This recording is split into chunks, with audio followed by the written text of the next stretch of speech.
तो hey guys, welcome आपका मेरे चैनल में named as the doctor Rahul Chauhan. आज हम बड़े ही एक हॉट और बर्निंग टॉपिक के साथ आपके सामने आए हैं जिसका नाम है स्ट्रेस मैनेजमेंट। तो आज की तारीख में, आज के समय में सबसे ज़्यादा जो दिक्कत वाली चीज़ हो गई है, देखने को हमें हर जगह मिल रही है, वो की है मेंटल हेल्थ इश्यूज और एंजाइटी एंड द स्ट्रेस।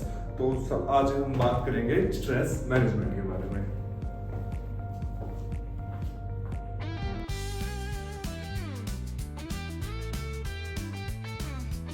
तो चलिए बात करते हैं स्ट्रेस के बारे में। तो एक्चुअल में स्ट्रेस है क्या? सबसे पहले हमें समझना होगा स्ट्रेस हम बोल किसको रहे हैं, एंजाइटी बोल किसको रहे हैं।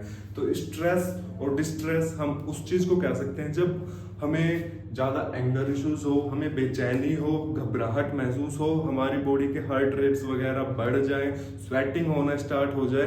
तो वो एक नॉर्मल फिजियोलॉजिकल प्रोसेस भी है बॉडी को किसी भी एडवर्स सिचुएशन को टैकल करने के लिए अपनी बॉडी को तैयार करना। बॉडी खुद को तैयार करती है, ब्रेन में स्टिमुलस जाता है कि ऐसी सिचुएशन आने वाली है या फिर ऐसी सिचुएशन आ गई है, जिस वजह से बॉडी में रिएक्शन होती है कि हमारी हार्ट बीट इंक्रीज होने लग जाती है, सांसें तेजी गति से आने लग जाती है और हमें एंगर आने लग जाता है, हमारे अंदर एक एनर्जी का फ्लो बढ़ जाता है। तो वो सब जो नॉर्मल एक फिजियोलॉजिकल प्रोसेस है, बॉडी अब खुद को तैयार करती है किसी भी स्ट्रेस या एडवर्स कंडीशन से लड़ने के लिए, उसका सामना करने के लिए।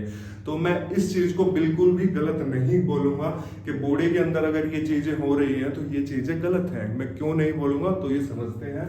तो स्ट्रेस जो है, हमारा स्ट्रेस हम दो पार्ट्स में डिवाइड करते हैं, you stress and the distress. जो यू स्ट्रेस है ये हमारी बॉडी की नॉर्मल फिजियोलॉजिकल प्रोसेस है जो कि हमारी बॉडी के लिए बेनिफिशियल भी है। सपोज टू भी एग्जांपल लेते हैं पुराने समय का, हर कोई यही एग्जांपल दे दो आपको दिखेगा।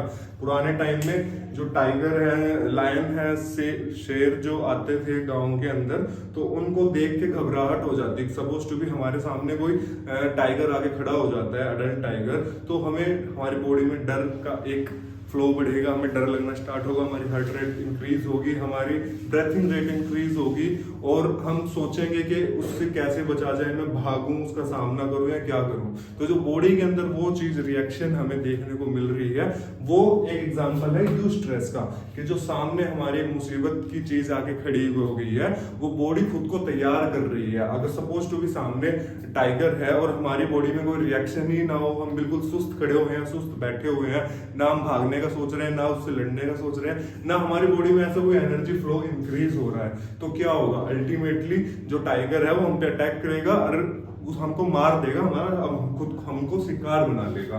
तो उस चीज से बॉडी लड़ने के लिए तैयार होती है, हमारे ब्रेन में स्टिमुलस जाता है उस विजुअल को देख के, उसकी आवाज सुन के, और पुराने अगर एक्सपीरियंस है या हमने कहीं पे पढ़ा हुआ है, उस चीज का टोटल ओवरऑल एक्सपीरियंस के जो हमारी बॉडी के अंदर रिएक्शन आते हैं वो होता है यू स्ट्रेस, जो कि एक बड़ा ही बेनिफिशियल पॉइंट है बॉडी के लिए, क्योंकि बॉडी खुद को तैयार कर रही है। अब दूसरा आता है डिस्ट्रेस। What is distress? अगर हमारी बॉडी में सेम सिचुएशंस आ रही हैं, जैसे कि हमारी हार्ट रेट इंक्रीज हो रही है, ब्रेथिंग रेट इंक्रीज हो रही है, साथ ही साथ एंगर इश्यूज आ रहे हैं या फिर हम ज्यादा उत्तेजित हो रहे हैं, एक्सेट्रा एंड एक्सेट्रा, वो कब होगा? जब एक्सेसिव सिचुएशन होगी, हमने ज्यादा किसी चीज के बारे में सोच लिया है या ज्यादा एडवर्स कंडीशन हमारे सामने आ गई है और हमारी बॉडी के अंदर जो रिएक्शन आ रही है वो हमें बेनिफिट से ज्यादा हमारे नुकसान के लिए वो हो गई है। हमको उस चीज से डिजीज या कुछ भी साइड इफेक्ट आ रहा है, ज्यादा साइड इफेक्ट आ रहा है। सपोज टू भी हार्ट रेट हमारे 200 150 वो किसी डिजीज कंडीशन में जा रही है, उतनी हो गई है कि हम उसको, हमारी बॉडी क्या बोलते हैं उसको, हमारी बॉडी उसको ले नहीं पा रही है, इतनी ज्यादा चीजें खराब हो गई हैं, तो उसको हम बोलते हैं डिस्ट्रेस, जो कि हमारे लिए हार्मफुल है। इसको हम एक ग्राफ की मदद से समझ सकते हैं। सपोज टू भी एक ग्राफ है, ये मैंने ऑलरेडी बनाया हुआ है। तो ये हमारा है गुड फॉर अस, यानी कि यह है स्ट्रेस, जो कि हम बड़ा ही यो स्ट्रेस हम कह सकते हैं इसको। हम नॉर्मली जो डे टू डे लाइफ में बात करते हैं स्ट्रेस की, कि ये स्ट्रेस हो गया, वो हो गया, वो हो गया। स्ट्रेस तो हमारी बॉडी के लिए अच्छी चीज है, हमारी बॉडी का खुद ही एक फिजियोलॉजिकल कह सकते हैं और एक एडवर्स कंडीशन पे आने वाला रिएक्शन है, जो कि हमारे लिए बेनिफिशियल है, हमारी बॉडी को तैयार कर रहा है। तो हमें जो नॉर्मल कॉमन लैंग्वेज में हम बोलते हैं स्ट्रेस आ रहा है, वो एक्चुअली स्ट्रेस नहीं, वो डिस्ट्रेस है, जो हम नॉर्मल लैंग्वेज में बोलते हैं कि आई एम स्ट्रेस्ड और मेरे को आज स्ट्रेस आ रहा है, मेरे को इस चीज की टेंशन हो रही है, वो हमारे लिए डिस्ट्रेस है, वो यू स्ट्रेस है, वो स्ट्रेस नहीं है। तो यू स्ट्रेस तो हमारे लिए अच्छा है। सपोज टू बी हम नॉर्मल बैठे हुए हैं, आज हमें कोई काम नहीं करना है, आज हमें कोई टेंशन नहीं है, आज हमें किसी की कुछ भी जजमेंट से कोई फर्क नहीं है, तो हमारे बॉडी के अंदर नो रिएक्शन है। सपोज टू बी सामने कोई एडवर्स चीज हो जाती है और हमारी बॉडी खुद को उसके लिए तैयार करती है, वो हो गया हमारा यू स्ट्रेस, जो कि गुड भी है हमारी बॉडी के लिए, ताकि हम उस चीज से लड़ सके। अब वो ये इतना एक्सेसिव हमने कुछ सोच लिया, इतना एक्सेसिव हमने टेंशन ले ली, इतना एक्सेसिव कुछ हो गया है कि वो बर्नआउट में चला जा रहा है, और वो होता है डिस्ट्रेस, जो कि हमारे लिए हार्मफुल है। ओके, तो ये इजीली हमने स्ट्रेस की एक डेफिनेशन कह सकते हैं और पार्ट्स कह सकते हैं कि समझ लिए हैं कि किस चीज को हमने बुरे तरीके से लेना, नेगेटिव इंप्लीकेशन से लेना, और किस चीज को पॉजिटिव इंप्लीकेशन से लेना है। ओके, तो चलिए अब बात करते हैं कि ब्रेन के वो पार्ट्स जिनकी वजह से कि स्ट्रेस की जो इतनी नंबर ऑफ सीरीज है, नंबर ऑफ स्टेप्स है, वो कर हो रहे हैं, वो हो रहे हैं बॉडी के अंदर, तो वो किन पार्ट्स की वजह से हो रहे हैं। तो मैंने ये डायग्राम ऑलरेडी बना दिया है, don't go in the diagram. तो ये सपोज टू भी हमारी ब्रेन के अंदर का ये हमारा फेस या जो भी है ऊपर का हेड है, उसके अंदर ये ब्रेन है। तो सबसे नीचे होता है ब्रेन स्टेम, और यहाँ पे एक पार्ट होता है जिसको कॉमन लैंग्वेज में लिम्बिक सिस्टम बोलते हैं, और जो हमारा प्रीफ्रंटल कॉर्टेक्स होता है। तो ब्रेन स्टेम का बेसिकली हमारा काम क्या है, जो भी हमारी ब्रीथिंग हो रही है, हमारी हार्ट रेट है, उसको कंट्रोल करना, उसको मैनेज करना। तो ब्रेन स्टेम का जो काम हो गया, अगर हमें स्ट्रेस हो रहा है, डिस्ट्रेस हो रहा है, उसमें जो ब्रीथिंग रेट इंक्रीज हो रहा है और हमारा हार्ट रेट इंक्रीज हो रहा है, वो ब्रेन स्टेम की वजह से हो रहा है। अब बारी आती है लिम्बिक सिस्टम की। तो लिम्बिक सिस्टम का क्या काम है, जो भी हम सीन हमारे आगे चल रहा है, जो भी हम देख रहे हैं, उस चीज को स्कैन करना और हमारी बॉडी को तैयार करना उस चीज के लिए ना, उससे बचने के लिए, उस पर एक्ट करने के लिए। जो भी हमारा फियर है, फाइट है, फ्राइट है, एंगर है, वो सब हमारा कंट्रोल होता है लिम्बिक सिस्टम की वजह से। तो वो भी हमारी जो बॉडी को स्कैन, हमारी विजन की वजह से जो हमें दिख रहा है सामने, या जो हमें अपने ब्रेन में वर्कअप करके जो सिचुएशन हमारे सामने है, हमारी बॉडी के सामने है, उस चीज पे कैसे एक्ट करना है, वहाँ पे इमोशंस क्या आने हैं, फियर आना है, फाइट आनी है, फ्राइट आना है, लव आना है, जो भी है वो सारा कंट्रोल होता है लिम्बिक सिस्टम की वजह से। अब सबसे ऊपर बारी आती है प्रीफ्रंटल कॉर्टेक्स की। इसका क्या काम है, ये जो हमारा लिम्बिक सिस्टम है उसको इनडायरेक्टली वे में कंट्रोल करता है, ये कह सकते हैं, क्योंकि जो हमने हमारे जो ब्रेन में आया कि हमें फाइट करनी है या हम डर रहे हैं, उसको एज अवेयर होके उस पर जो एक्ट कर सकता है कि नहीं इस चीज को ऐसा हो सकता है, जो उसमें क्वेश्चनिंग लाता है कि ये सही है, ये गलत है, वो हमारा काम होता है कॉर्टेक्स का काम। तो इन्हीं तीन के बेस पे हमारा जो भी स्ट्रेस का मैनेजमेंट है वो वर्क आउट करेगा। तो ये जस्ट एक बेसिक नॉलेज मैंने आपको दे दी है। अब हम बात करते हैं स्ट्रेस मैनेजमेंट के बारे में कि हमको स्ट्रेस को मैनेज कैसे करना है। तो बेसिकली 3 स्टेप्स हैं जो मोस्ट कॉमनली सब बताते भी हैं और सबको फॉलो भी करनी चाहिए। तो इसमें सबसे पहला स्टेप आता है अवेयरनेस का, स्टेप 1। तो व्हाट इज अवेयरनेस, एग्जाम्पल लेके हम समझेंगे। बाकी अवेयरनेस सबको पता है कि हम किसी भी चीज के रिगार्डिंग अवेयर हैं, किसी भी साइड इफेक्ट के बारे में या किसी बेनिफिट के बारे में, स्ट्रेस के बारे में, डिस्ट्रेस के बारे में, स्ट्रेस के बारे में। तो वो आता है स्टेप 1 के अंदर अवेयरनेस, कि हमें अपने आप को इतना अवेयर करना होगा through the various knowledge available on the social media, books, और किसी काउंसलर से बात करके, डॉक्टर से बात करके हमने खुद को अवेयर करना पड़ेगा।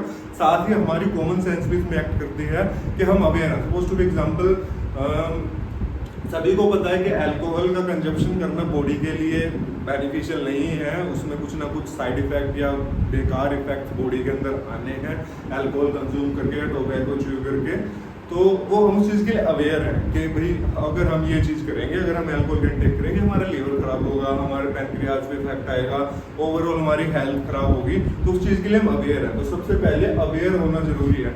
डिफरेंट टाइप ऑफ स्ट्रेस है। देखो जितने भी बंदे हैं सबके ब्रेन अलग अलग हैं और सबकी ब्रेन की अलग अलग कैपेसिटीज है, उनकी थिंकिंग पैटर्न अलग अलग है, उनके स्ट्रेस के स्ट्रेसर्स अलग अलग हैं कि किस चीज़ से उनको स्ट्रेस हो रहा है। सपोज टू भी किसी को रिलेशनशिप की वजह से स्ट्रेस हो रहा है, किसी को फाइनेंशियल चीज़ों की वजह से स्ट्रेस हो रहा है, किसी को अपनी जॉब को लेकर स्ट्रेस हो रहा है। तो सबके अलग अलग है, ये बड़े कॉमन है। जो 3 बड़े कॉमन स्ट्रेस होते हैं कि relationship, financial condition, our body health और जो हमारा वर्क एनवायरनमेंट है जॉब रोल को लेके। तो ये 3-4 हैं बड़े कॉमन हमारे जो फैक्टर स्ट्रेसर होते हैं।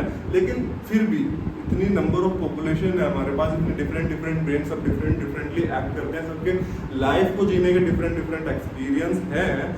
तो उनका जो स्ट्रेस फैक्टर्स हैं, स्ट्रेसर्स हैं, वो भी बहुत डिफरेंट है, वो वाइड है। लेकिन हम बात करेंगे सिर्फ कॉमन की एग्जांपल देने की कोशिश करेंगे जो एटलीस्ट 80-90% लोगों के में मौजूद है। और इन केस किसी को स्पेसिफिक अलग तरह के स्ट्रेसेस हैं, अलग, क्योंकि काफ़ी बीमारियां काफ़ी है, देखो ब्रेन हेल्थ से रिलेटेड भी बीमारियां काफ़ी हैं। लेकिन किसी को पता है या किसी को इन वीडियोस से इतने ज्ञान से इफेक्ट नहीं आ पा रहा उसकी लाइफ में, तो पर्सनली काउंसलर से जाके या साइकेट्रिस्ट से जाके, जो कि बड़ा ही कॉमन हो गया आज के टाइम पे ना, वो टैबू नहीं रहा है जो ओल्ड जनरेशन में था कि हम साइकेट्रिस्ट के पास जा रहे हैं तो पागलों के डॉक्टर के पास। ऐसा बिल्कुल भी नहीं है आज की तारीख में।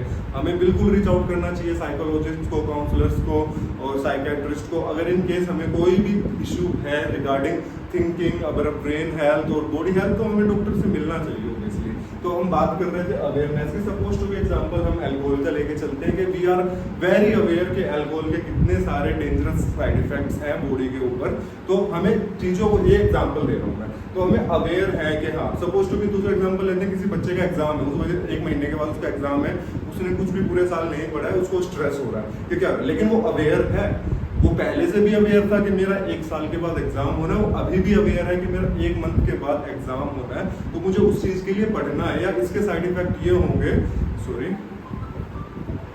उसके साइड इफेक्ट ये होंगे कि वो अगर नहीं पढ़ेगा तो वो फेल हो जाएगा एग्जाम में, उसको दोबारा से क्लास रिपीट करनी पड़ सकती है, सो वो अवेयर है। तो फर्स्ट थिंग हमें अवेयर होना होगा अपने जो भी हमारे स्ट्रेस फैक्टर हैं कि वो क्यों हो रहे हैं और क्या रीजन है, उसमें हम क्या कर सकते हैं, उस चीज की अवेयरनेस हमें अपने अंदर लानी पड़ेगी।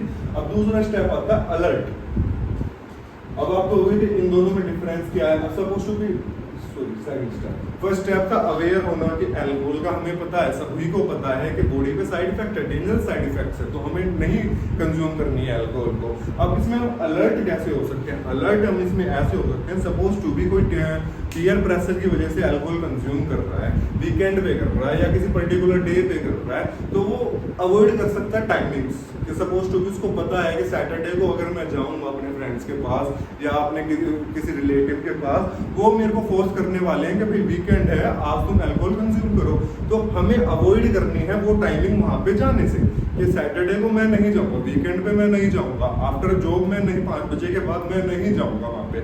मैं उन चीजों, वो टाइम अपना किसी और अच्छी एक्टिविटी में इन्वॉल्व करूंगा, ताकि मेरे पास एक रीजन हो कि हाँ मैं एक वहां पे जा रहा हूँ, मैं इसलिए नहीं आ पा रहा हूँ, तो अवॉइड, ट्राई टू अवॉइड। तो वो है अलर्टनेस। उसको पता है कि साइड इफेक्ट्स हैं, अब वो अलर्ट कैसे हुआ है कि वो उन स्ट्रेस फैक्टर्स को अवॉइड करने की कोशिश कर रहा है कि वो मैं उन चीजों के पास जाऊंगा ही नहीं, तो ये होगा ही नहीं।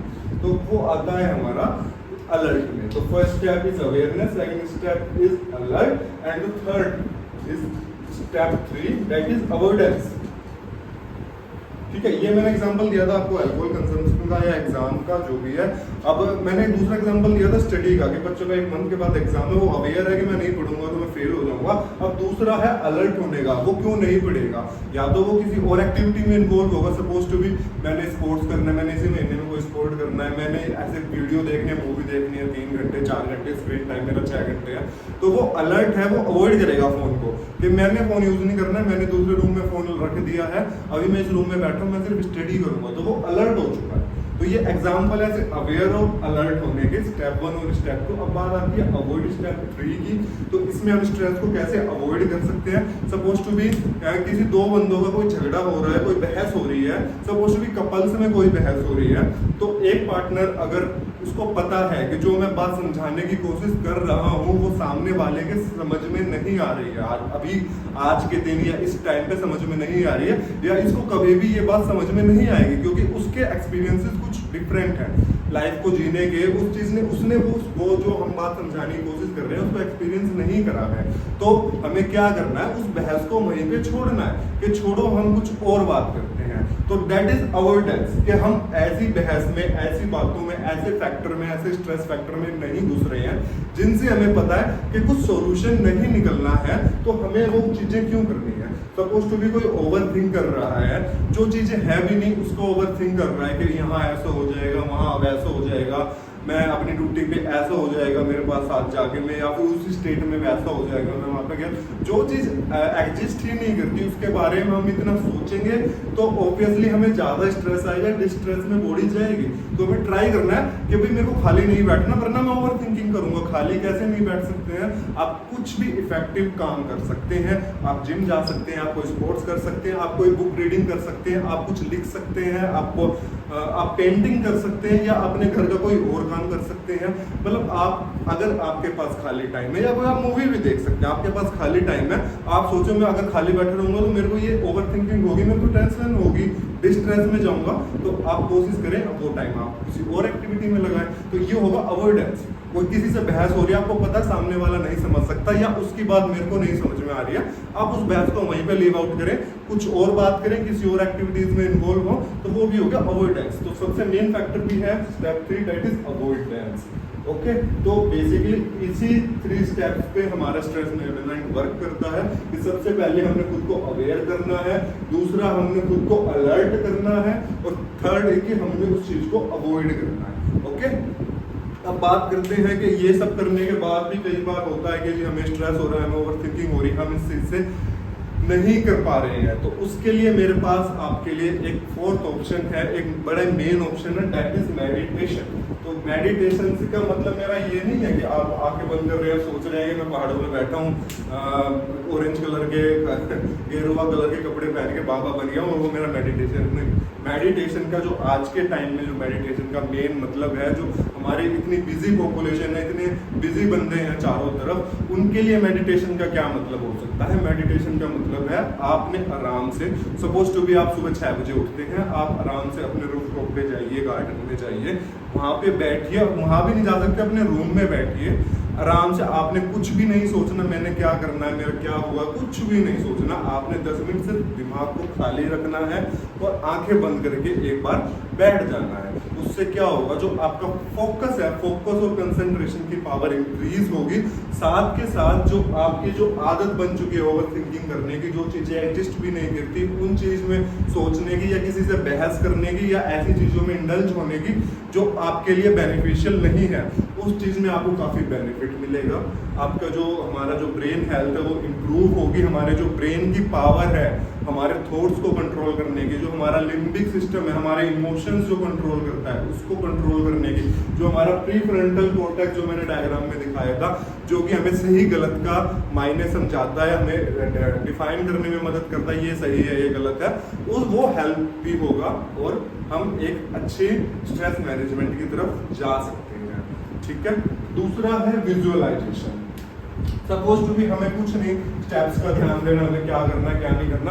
पहली बात तो अगर आप 3 महीने 6 महीने ये काम स्टार्ट करते हैं, फिर आपकी बॉडी रिदम में आ जाएगा, डेली वर्क में आ जाएगा, फिर आपको जरूरत नहीं पड़ेगी इन चीजों पे ध्यान देने की। एक बार आपकी बॉडी को और ब्रेन को आदत होगी है कि मैं अब स्ट्रेस नहीं लेता हूँ, ज्यादा है स्ट्रेस में नहीं जाता हूँ, फिर आपकी एक रिदम बनी रहती है। लेकिन कई बार सर्कमस्टांसेस ऐसे हो जाते हैं लाइफ के अंदर कि हम उन चीजों को कंट्रोल नहीं कर सकते, फिर भी दिमाग के अंदर वो चीजें आ रही है। सपोज टू भी हम मेडिटेट कर रहे हैं, फिर भी हमारे जो इतना कुछ बेकार हो गया है जीवन में या होने वाला है, उस चीज के थॉट्स हमारी बॉडी माइंड के अंदर आते हैं। तो उस चीज से हम कैसे निकल सकते हैं, उस चीज के लिए हम निकल सकते हैं विजुअलाइजेशन।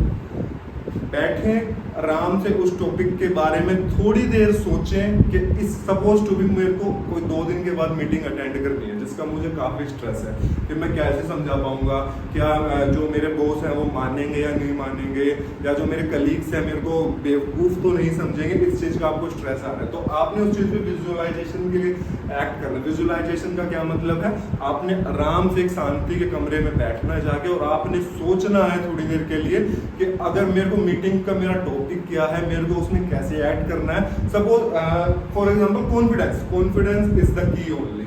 तो कॉन्फिडेंस कैसे आता है, जब आप वेल प्रिपेयर होते हैं। पहले आप उस मीटिंग का सारा जो भी आपका डाटा है, आपने प्रेजेंटेशन बनानी है वो तैयार कीजिए, उसके बारे में पढ़िए। फिर आप सोचिए कि मैंने ये प्रेजेंटेशन ऐसे ऐसे प्रेजेंट करनी है और सामने से क्या क्या क्वेश्चंस रेज हो सकते हैं और इस पे क्या क्या वो क्रॉस कर सकते हैं, मना कर सकते हैं कि नहीं ये गलत है, तो उसका मुझे क्या जवाब देना है सामने से। कि सपोज टू भी उन्होंने क्वेश्चन किया कि आप इस टॉपिक पे क्या कहना चाहते हैं या फिर इस टॉपिक आपने इसी तरीके से क्यों करना चाहते हैं, तो आपके पास उसका आंसर होना चाहिए कि जी मैं ये स्टेप्स इसलिए फॉलो कर रहा हूँ, ये तरीका इसलिए फॉलो कर रहा हूँ क्योंकि इससे हमें ये बेनिफिट होगा, हमारी कंपनी को ये बेनिफिट होगा। वो आपके सिर्फ खुद के विजुअलाइजेशन से होगा। आपके खुद को ब्रेन इतना आपने हेल्दी करना है, इतना पावरफुल करना है कि आप उन चीजों के बारे में सोच सकें, उनका एक सॉल्यूशन निकाल सकें। और जब आप इतना कर लेंगे तो आपके अंदर एक कॉन्फिडेंस होगा, आप इतने कॉन्फिडेंट होंगे कि जो मीटिंग में जो चीजें होनी है, हो सकता है जितने क्वेश्चंस आपने दिमाग में सोच लिए होंगे ये रेज हो सकते हैं, वो एग्जिस्ट ही ना करते हो और या फिर वो पूछे ही ना जाए, लेकिन आपके अंदर इतना कॉन्फिडेंट होगा कि हाँ मेरे को कोई टेंशन नहीं है, मैं वेल प्रिपेयर्ड हूँ, मैं इतना इतना बता दूंगा। फिर भी कोई extra out of syllabus question आ जाता है या कुछ हो जाता है, दैट्स ओके ना, दैट्स द लाइफ। तो इतना वो नहीं करना है, आपने वेल प्रिपेयर होना, कॉन्फिडेंटली उस चीज के लिए प्रिपेयर करना है। ये तो मैंने एग्जांपल दिया था मीटिंग का, काफी अदर चीजें हो सकती हैं। सपोज टू भी किसी का कोई रिलेशनशिप का इशू है तो वो कैसे उसको मैनेज करेगा। आपने बस बैठना है, सोचना है कि क्या क्या कॉन्सिक्वेंसेस हो सकते हैं, मैंने उन कॉन्सिक्वेंसेस से कैसे डील करना है और फर्दर ज्यादा से ज्यादा खराब क्या हो सकता है। एक बार ये सोचे, उसके बाद दोबारा ना सोचे, उतना विजुअलाइजेशन रखे। और जरूरी नहीं है सिर्फ बेकार ही चीजें आप सोचे, साथ के साथ ये भी सोचे कि अच्छा क्या हो सकता है, अगर उन्होंने ऐसे रिएक्ट करा तो उससे अच्छा क्या हो सकता है, उतना अच्छा भी तो हो सकता है। सिर्फ चीजें हमारी आदत बन गई है कि हमें बेकार चीजें ही सोचनी है, अच्छी चीजें नहीं सोचनी है। तो कोशिश करें आप अच्छी चीजों के बारे में भी साथ के साथ सोचें, प्रिपेयर रहें, कॉन्फिडेंट रहें, तो ये हो जाएगा। अब सपोज भी आपने सब कुछ कर लिया है, आपको बेवजह टेंशन आ रही है, बेवजह आप परेशान हो रहे हैं, जो चीजें एग्जिस्ट भी नहीं करती उसके बारे में सोच सोच के, काफी लोगों की आदत होती है ओवर थिंक करने की कि अच्छा अगर मैं ये घर बना लूंगा, मैं ऐसा बना दूंगा, वैसा कर दूंगा, उसमें ये ना हो जाए, मैं वहां जाऊंगा वहां एक्सीडेंट ना हो जाए, ये ना हो जाए। ज्यादातर 50% लोगों के दिमाग में जो आजकल इतना बिजी शेड्यूल चल रहा है सभी का, सबको अपनी हेल्थ की और अपनी फैमिली रिलेटिव्स की हेल्थ की फिक्र होती है कि कभी उनके साथ कुछ बुरा ना हो जाए, कोई मेरे को डिजीज ना हो जाए, ये ना हो जाए। तो उसका सिंपल सा एक तरीका है, डिजीज से बचने का क्या तरीका है, हेल्दी रहने का क्या तरीका है। एक हेल्दी डाइट लें, हेल्दी स्लीप लें, टेंशन फ्री रहे, स्ट्रेस को मैनेज करें। और दूसरा, फिर भी ओवर थिंकिंग आ रही है तो बिजी हो जाए किसी और हेल्दी स्टफ की तरफ। सपोज टू भी आप खाली हैं, इवनिंग में 4 घंटे में खाली हूँ, तो आप किसी और एक्टिविटी में बिजी हो जाएं। आप कोई बुक रीडिंग करें, अच्छी इतनी अच्छी आजकल बुक्स अवेलेबल हैं, वीडियोस अवेलेबल है, वो आप देखें, rather than waste your time on the over thinking. आप किसी और एक्टिविटीज में हो, ये एक्सरसाइज कीजिए, जिम कीजिए, बहुत सारी चीजें हैं। तो आप अपने आप को बिजी रखिए। देखिए मैं कहता हूँ सिर्फ ये नहीं होनी चाहिए कि मैं I am retiring on the 32 age 35 age, अब मैं पूरा जिंदगी सिर्फ मजे करूंगा। मजे क्या है, मजे सिर्फ खाली बैठना मजे नहीं है। जो हमारी बॉडी को हेल्दी रखने के लिए जो चीजें हैं एक्चुअल में वो मजे हैं। वो क्या चीजें हैं, एक्सरसाइज करना, अच्छी अच्छी किताबें पढ़ना, नॉलेज गेन करना, किसी अच्छे काम में अपनी नॉलेज को लगाना, है ना, अपनी फैमिली का हेल्थ का ख्याल रखना, उनकी फाइनेंशियल कंडीशंस का ध्यान रखना। तो वो चीज़ करने के लिए आपको बिजी होना ही पड़ेगा। फर्क ये करिए कि हमें अच्छी चीज़ों में बिजी होना है, बेकार चीज़ों में अपना टाइम वेस्ट नहीं करना है। तो time management is the key to the stress management. Okay, तो मैंने जो ये पॉइंट्स बताए हैं मैनेजमेंट के, meditation, visualization, busy with the other stuff, awareness, alert and avoidance, इन चीज पे आप ध्यान दीजिए, आपका स्ट्रेस आपको फर्क देखने को जरूर मिलेगा। और वीडियोस का सिर्फ, मेरी वीडियोस का सिर्फ एक ही मोटिव है, जो मेरी कॉमन पॉपुलेशन है, जो मेरे को देख रहे हैं व्यूअर्स, मेरे फ्रेंड्स हैं, रिलेटिव्स हैं, या कोई अननोन सब्सक्राइबर्स भी हैं, अगर वो मेरे को देख रहे हैं, मेरी वीडियोस का सिर्फ एक ही मोटिव है कि जो बड़े ही कॉमन क्वेश्चंस हैं आज की तारीख में, आपको उन क्वेश्चंस का आंसर मिले, आप अपनी एक हेल्दी लाइफ जी सकें, एक ब्रेन हेल्थ को मेंटेन कर सके बिना टेंशन के, जो कि अल्टीमेटली मोटिव है ह्यूमन बॉडी का। Healthy body, healthy working, financial stability and खाने को अच्छा रहे, पहनने को अच्छा रहे, सोचने को अच्छा रहे, that's it, that's the main need of the human body. Okay, तो इस चीज में ध्यान दीजिए, बाकी सारी चीजों को छोड़ें, अपने प्रेजेंट में रहें और फ्यूचर के बारे में सोचें कि मेरे को फ्यूचर ऐसे ही अच्छा होगा, क्योंकि मैं प्रेजेंट में अच्छा काम करूंगा तब जाके फ्यूचर अच्छा होगा। जो पास्ट में हो गया उसको छोड़े, फ्यूचर की इतनी भी टेंशन ना ले, अपने प्रेजेंट को सही करें, ऑटोमेटिक फ्यूचर अच्छा होगा। ओके, तो मिलते हैं नई वीडियो के साथ, तो तब तक के लिए टाटा बाय बाय।